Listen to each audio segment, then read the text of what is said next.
which actually has to, first of all, to meet the 3 criteria of the quartet in order to be a political partner for any political process. As far as we understand, they are not going to meet the criteria.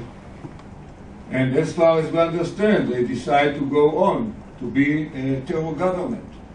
The government which actually target deliberately our civilians against the international law, war crime. They use their own civilians as human shield, another war crime. So with this in mind, we don't see any partner for any political settlement rather than deterring them, and by deterring them, reaching peace and quiet in the south.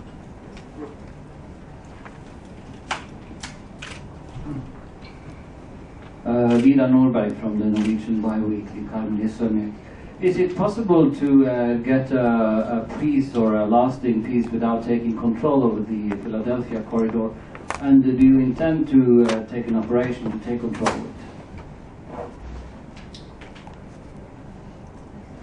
You know that 7 years ago, we implemented what is called the disengagement plan, in which the responsibility for the Gaza Strip was delivered to, at that time, PLO government led by Abu Mazen.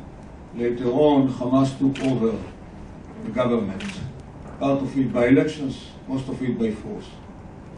On the other side of Philadelphia corridor, which actually is a border between the Palestinian Gaza Strip, is Egypt, which is responsible to the border from the other side in Sinai Peninsula.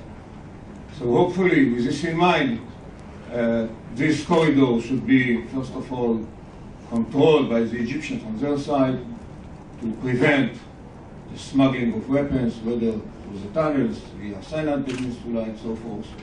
And we are expecting the Egyptian government to exercise its sovereignty on the other side.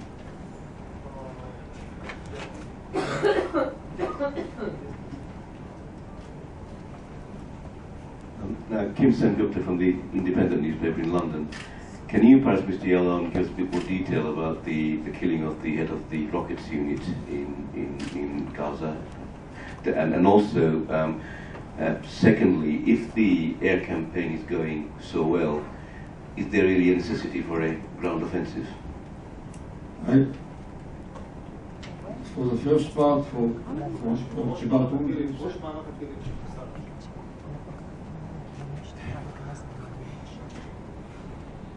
I don't know even the operational details about what was happening this afternoon, but any Hamas leader, commander, might be targeted by us, as we consider all of them as responsible for the terror attacks, the rockets launching against us. Regarding operational considerations, we should be ready to deploy whatever is needed to reach peace and quiet. So far we tried to do it, to make it, to achieve it, by surgical airstrikes, but we should be ready to deploy more troops in different types of operations in order to reach this goal. Sorry, Toga Lazaroff, the Jerusalem Post. You've gotten a lot of support from the international community so far, but the British Foreign Secretary said today that you would lose that support if you went into Gaza with ground forces. Is that a consideration? Do you think you would lose international support if you went into Gaza, and would Israel go in anyway? We expect our allies to support us, to use all tools available in order to defend our people. So, to say the least, we don't like this kind of reservations.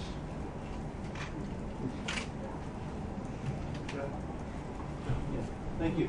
Mr. Yalon. Two questions. One, David Badin, Israel Resource News Agency. First question concerns humanitarian aid.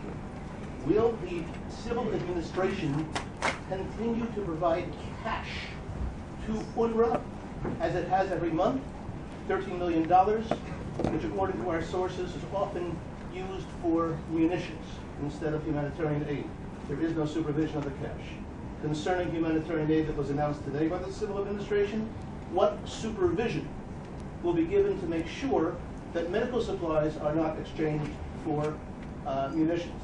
And last but not least, in terms of the education for peace, since the education system of Hamas, especially in UNRWA, is based on preparing them for war, what are you doing to ask countries to condition aid to UNRWA and Hamas on the cessation of that curriculum?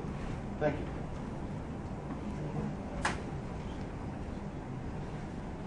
We can't supervise the way that the money is used in the Gaza Strip. And we are not happy from all kind of phenomena in which money is used, whether to terrorism or even to educate the Palestinian young generation, not just in the Gaza Strip. This is the case in Judea and Samaria and the West Bank, which is governed by Abu Mazen, to educate the young generation for hatred, for sanctifying death, for promoting jihad, istishhad, martyrdom, and so forth. Education is a key point. We can discuss peace as it was discussed in Oslo. We can have peace conferences, photos, ceremonies, even agreements, which will be useless as it happened, unless the education system is changed. First of all, in the West Bank, by the PLO government, the PA, led by Abu Mazen, and then let's talk about Hamas. Yes.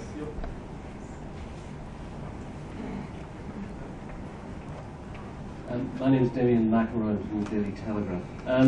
On your first point, where you said that the IDF expanded its operations last night, does that mean that you've started using artillery? We know you're using the IAF and you're using the Navy. Have you started actually using ground fire?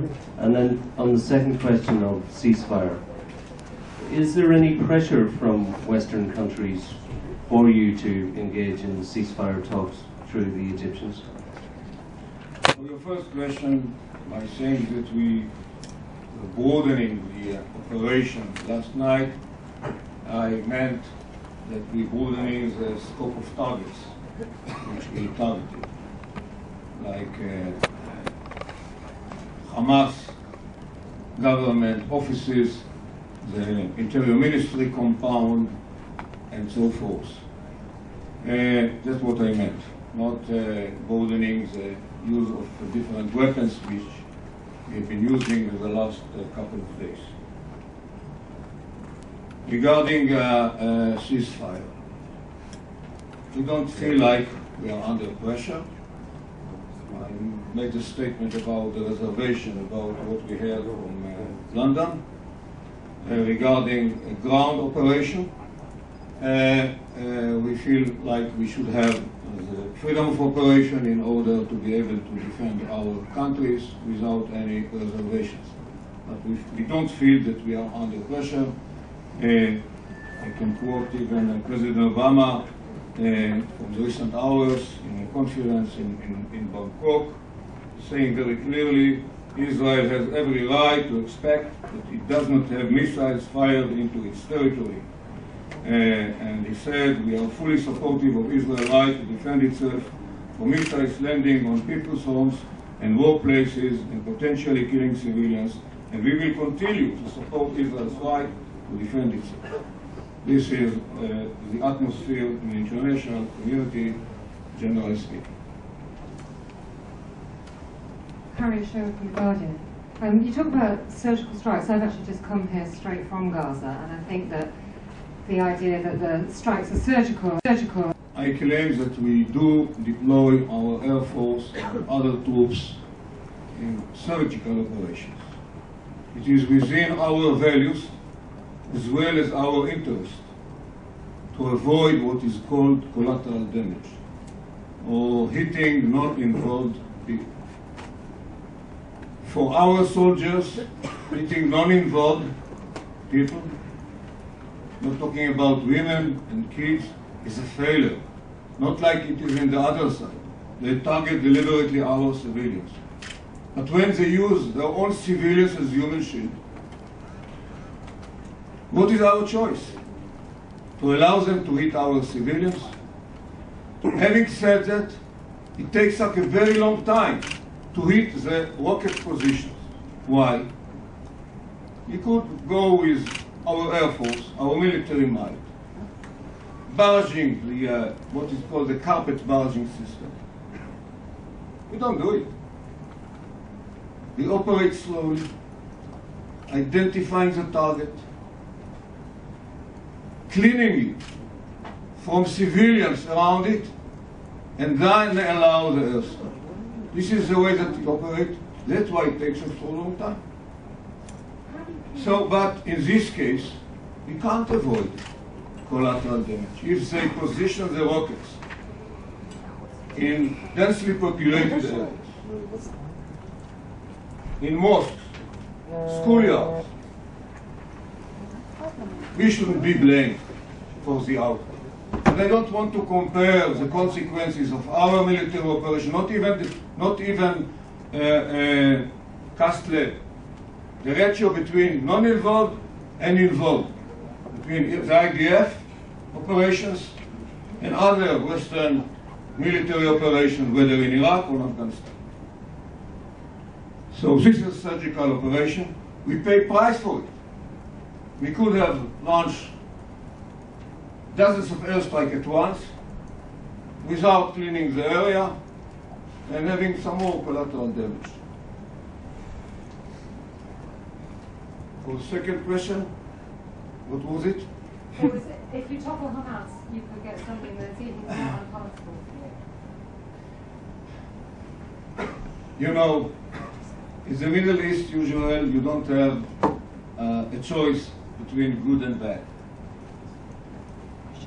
So we don't deal anyhow in toppling an regime. This is our policy.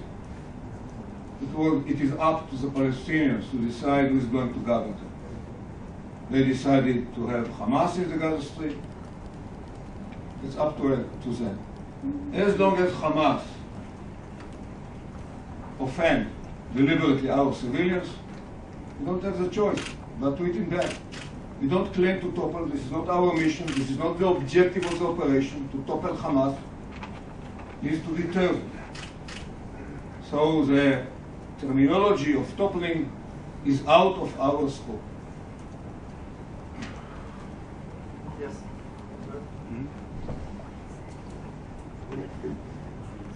Linda Bradstein from the Media Line. Hi.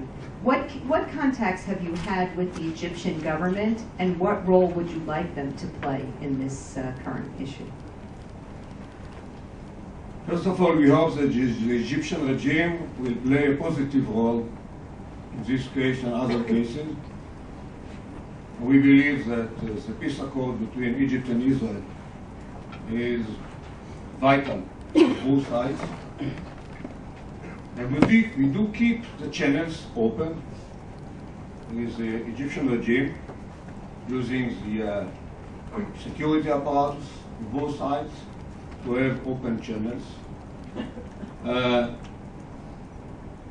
In recent cases, Hamas approached the Egyptian regime to ask for ceasefire, and the Egyptian regime found a way to reach us, to discuss it, and probably that will be the case, might be the case this time as well. Have you had contacts with them already? Pardon? Have you spoken to them in the last 5 days? I prefer not to discuss the current situation so far.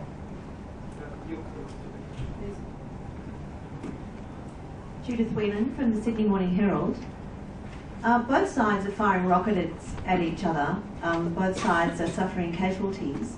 Why is this not described as a war?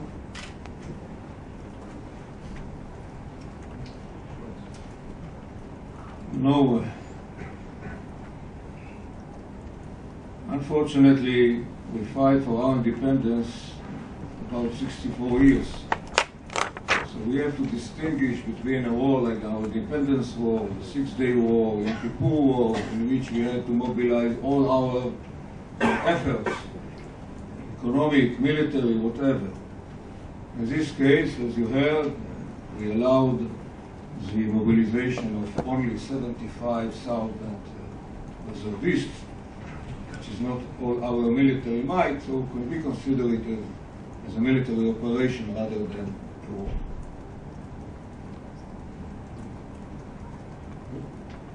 Emiliano Boss, Swiss Public Radio. Mr. Yalon, you're insisting on surgical strikes. Last night in Gaza, one building nesting some colleagues, some media offices has been hit. Do you think journalists can be a target as well? Not at all. And we didn't intend to target journalists. And actually, when we heard that journalists were injured in this operation, we called the IDF to investigate it, and they did it on their own, and to find out what actually happened. And I can tell you what I know so far from the first report of the investigation. The IDF deployed attack helicopters to hit surgically Hamas antennas, military antennas, on that specific building. That was a target. It was not neither a journalist nor a media asset, whatever. So this is the case. And we know that 6 Palestinian journalists were injured. We didn't intend to target them at all. Why Israel is not asking for an unconditional ceasefire, unconditional surrender instead of a ceasefire? Let's wait and see what will come out at the end of the operation.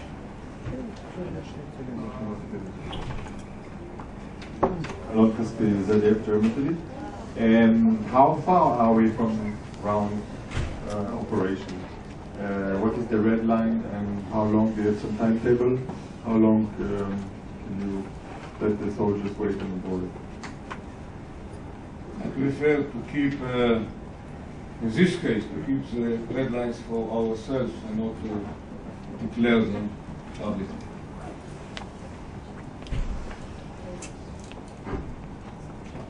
Rafael Aaron, The Times of Israel. In some media reports, it has been discussed that that Hamas is asking for, in return for a ceasefire, for an opening of the blockade of Gaza.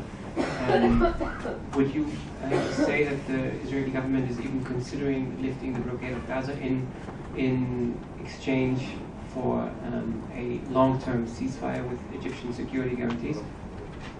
As far as I know, there is no blockade in Gaza, neither blockade nor siege. The gates, the crossing points are open even today. Kerem Shalom was open for goods. Erez crossing point was open for Palestinian people who had to get treatment in Israeli hospital. About 40 of them was the Erez crossing point. So I don't know what are we talking about, blockade or siege. And as far as I know, there is no humanitarian crisis in Gaza. We just have the UNRWA report from yesterday, even UNRWA from yesterday. There hasn't been any need to provide emergency humanitarian assistance or to open UNRWA facilities as emergency shelters in Gaza. So there is no blockade, not siege in Gaza as far as I know. Phoenix TV, Chinese television. Could you tell us about the reactions from the neighbor countries you received recently, and also from the side of Europe? And we've heard that President Obama also gave his reaction recently. Generally speaking, from our allies in Europe, as well as the United States, as I mentioned earlier, we get the support. They accept that we have the right to defend ourselves, by ourselves, of course, and they consider Hamas as the aggressor, and we have to defend ourselves. Regarding the countries around us, we are not expecting support from countries around us, but I would say that watching carefully the situation around us, I don't hear and I don't see in the other countries around us response or reactions against us in a way that might cause problem to our relations, whether with Jordan and other countries around us. But yes, we are very sensitive to the situation in our region. Generally speaking, we don't have many supporters from the region, but relatively, the situation in this case is not too bad as we had in other cases in the past. Question number one. We've had two, perhaps three wide-scale military operations in the last 10 or 12 years. There was the 2008 operation in Gaza, 2006 in Lebanon, and in both of those cases, and perhaps even 2002 in the West Bank. But certainly in the latter two cases, the Army did large-scale military operations and couldn't stop the rocket fire either from Gaza or from Lebanon. Does the IDF have the military strength to stop the rockets, or has weapons development in Gaza and in Lebanon crossed that point where the IDF has that ability? Question number two. An independent negotiator named Gershon Baskin said that at the time that Ahmed Jabari was killed, he had been brokering a long-term and verifiable ceasefire with Israel. Do you have any knowledge of that? Can you confirm or deny that? Was the government considering it? For the second part of the question, I haven't heard about these negotiations whatsoever. But usually, when someone is targeted, there are rumors that he was just about to become a peace supporter. Nevertheless, for your first part of the question, looking back to the last decade, from 2000, we observed homicide bombing attacks perpetrated by terror factions especially from Judea and Samaria, the West Bank. And many people thought that we don't have a solution for the terror attacks. But when we moved from the defense to the offense in defensive shield operation, at the end of March 2002, we succeeded in eliminating the terror capabilities in the West Bank. And that's why we enjoy so far a relatively calm situation around the West Bank. And of course, we enjoy the freedom of operation so far to be able to deploy our troops to intercept the terrorists in advance. That's what we do now. We don't deploy our troops in the Palestinian territories area, stay in the West Bank, but we do enjoy the freedom of operation. So it's a great success of the IDF. Talking about the Second Lebanon War, which we can criticize the management of the operation, but no doubt that the outcome of the operation is deterring Hezbollah. Since the end of the operation, Hezbollah hasn't launched even one rocket, although they have thousands of them. to another success. Even the Castel operation, for a long period of time, we enjoyed calm situation in the south. What I mean by saying it, that I'm a great believer in deterring our enemies. And the best defense is a good offense. And by offending them, a defensive operation, we don't initiate terror activities, we didn't initiate the vicious cycle of violence in the Gaza Strip. They initiated the fire, they perpetrated the terror attacks, the rockets launching and so forth. We have to deter them. How? By charging them the heavy price like now, in which they will have to consider whether it was to go on with the terror attacks or with the rockets launching. The IDF has the capabilities to reach it. Hi, Lauren Vaughn from the Associated Press. I know you already briefly touched upon Egypt as being a potential player or power in a future ceasefire, but what I want to know is how the equation changes, if at all, now that you're dealing with a Muslim Brotherhood-backed government as opposed to Mubarak's regime. As I said earlier, I hope that the Egyptian regime will play a positive role because of its interest. Whether he's being committed to the peace accord, enjoying a better security situation in Sinai, not talking about the security situation in Gaza, which affects them. 16 Egyptian soldiers have been killed in a terror attack perpetrated by terror cell, which its headquarters was positioned in Gaza. So I hope that the Egyptians will play a positive role as a result of their own interest.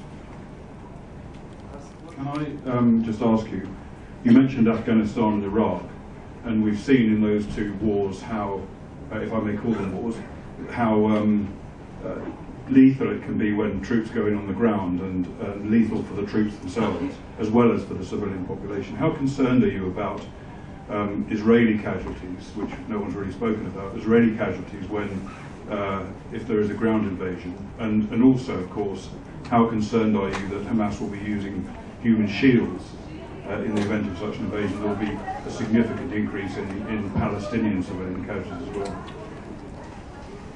Yes, we are concerned, as we were concerned by all the defensive shield operation. But at the end, in order to stop the terror attacks at that time perpetrated by terror cells in Jenin and Nablus, we had to go by troops into the Palestinian cities. If we are able to stop the fire by this kind of operation that we have launched so far, that's good.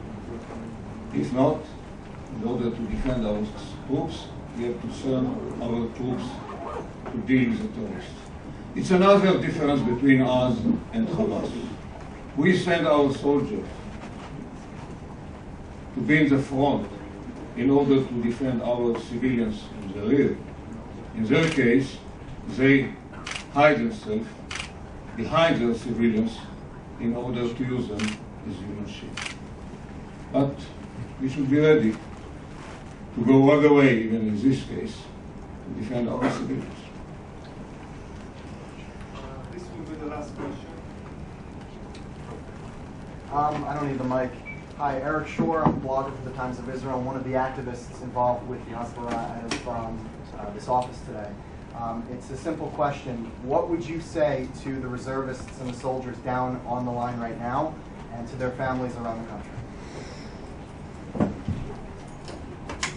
I believe that they know what I'm going to say, to tell them. And that's why I said that we are satisfied with the mobilization of the reservists. We don't have any problems of calling them now ready or even keen to participate in any military operation for them in order to solve the problem. for them it's enough is enough. So, as one who served 37 years in the military, I know exactly what they feel. I served as regular paratrooper as well as reservist in the Yom Kippur War. I really understand what they feel. And I believe that they understand that this is their mission, for their generation, to take the burden of defending our country. So that's why we don't have any problem of motivation. But of course, I appreciate the mobilization, I appreciate the readiness to be mobilized and to defend our country. Thank you very much. Thank you. I would like to thank Mr. Bogie Alon for his remarks and especially for his patience. And can I just ask you, are you recommend